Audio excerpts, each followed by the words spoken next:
my name is Chantel Larson. I'll be giving a TED presentation today. The title of my presentation is called Experiences versus Stuff. Now, before we get started, I want you guys to think of your favorite memory or experience you may have, whether that's with you and your family, you and some friends, something you did just last week. Think of your favorite memory. So give you a couple of seconds to do that. Okay, now switch over and think of your favorite thing. Whether it's something you got for your birthday, Christmas, something you bought on Amazon. Think of your favorite materialistic item. And now weigh the two. Would you rather you can pick one of the two. Would you rather pick your experience or that item you thought of? For me, it would be the experience, and I'm going to tell you why. So about 2 years ago, I served an LDS mission in the Philippines. And it was the Philippine Cebu mission, kind of right in the central part. During the 18 months that I lived there, I came to love the culture, the people, the food, the hot, crazy environment and weather, and all the weird things that were in the Philippines. I came to love them. It became a part of me. And I talk about my experiences all the time.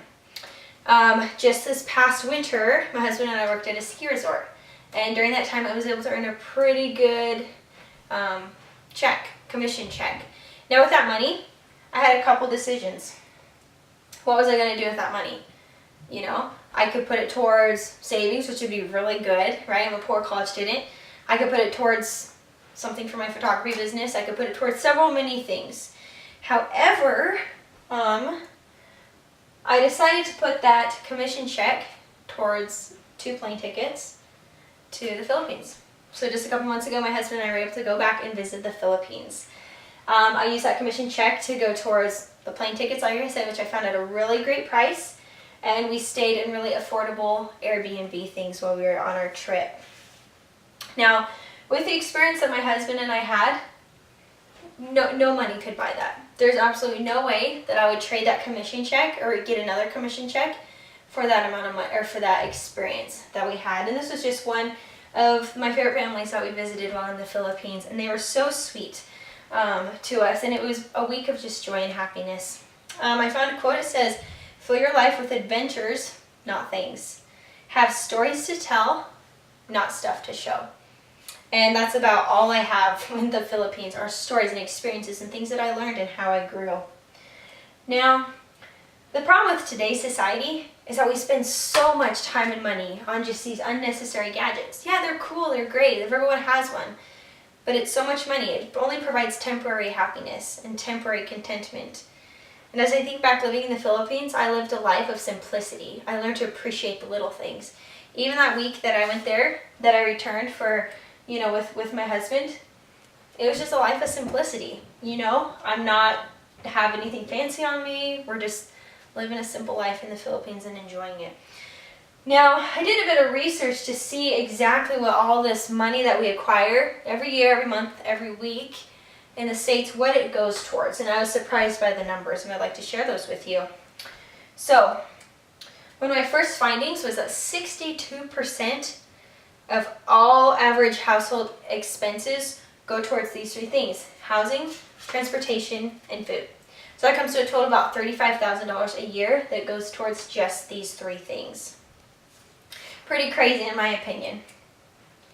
I also found this chart that has a lot of different average annual expenditures throughout the year that typical American households spend. As you can see, the big number up here, about $50,486 is spent on everything from transportation, food, education. We have healthcare, alcoholic beverages, housing, entertainment. Everything is right there. And some of the specific statistics were about $165 billion a year are spent on unwanted snacks and meals. The average is down to about $529 a person. As we know, with today's society, we have a lot of bad health habits as well, and eating habits. And just last 2015, about $6.9 billion was spent on Halloween candy. Now, I don't know how much we are spending on Halloween candy now, such with Costco buying their big bags of awesome candy, but that's a lot of money. And it was also $117 billion on fast food. And keep in mind, that was just here in the States. Now, you can see for entertainment down here on the bottom, about an average of $2,800 per year per household was spent on entertainment alone. Now, that entertainment can include anything such as Spotify, Hulu, Netflix, Amazon Prime, all these hundreds of different sources of entertainment. And all that money averages to about $2,800 a year. And I think about my husband and I, we're poor college students. We can't afford any of this. We don't have cable. We don't have Netflix. We had to actually do away with Netflix, and we went with the Hulu and Spotify college deal was $4.99 a month for both, and that is pretty reasonable. Now, it's one of my favorite pictures. It's not my picture, but it's one of my favorite pictures because it captures the Philippines in its essence. Now, these people, Filipinos, are some of the poorest people in the world, as they live in a third world country, but they never fail to smile. And that's one of my favorite things about the culture, the people. That's why it changed me for that short time that I lived there. That they always smile, no matter how big the rainstorm is, and they always give. I remember people being willing to give us and feed us so much food, even if it meant that they wouldn't get to eat the next day. And that always really touched me. There's a quote that said, "Empty pockets never held anyone back. Only empty hearts and empty heads can do that." I now know that these people, they taught me something. They taught me that that simplicity is the way to a happy life, that you can smile through anything. They taught me that you don't need these crazy expensive things to be happy and content, or for people to like you. They taught me that there's something special about living a simple life. And they gave me those experiences of what I'm sharing with you today. And they taught me how to appreciate the little things. So, question, what can you do? What can I do? What can we do?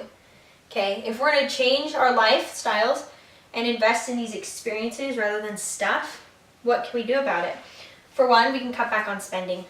We can budget a little better. Sometimes we may have a little extra money we want to put towards some kind of entertainment or something. Let's put it towards something. Let's simplify our life. Let's not make it more complicated and get too many things.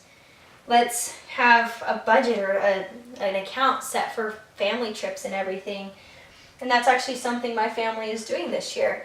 That rather than focusing on all the presents and the typical, stereotypical things on Christmas, we're going to put that money towards renting a cabin in McCall. And we're going to go snowmobiling. And we're going to have fun. It's going to be simple, but we're going to build these memories and strengthen our relationship as a family. Out in McCall, it's just going to be us and nature and, family bonding time. It's going to be so special. Now, I'm only 22 years old, so I don't have all the wisdom in the world. But what I do know is that through simplicity and through living a simple life, that's the way that we can be fulfilled. That's how we can find fulfillment in our life. That's how we can be happy. That's how we don't have to be caught up with everything that's going on. To get the most out of life, we should invest in experiences, not stuff. Thank you.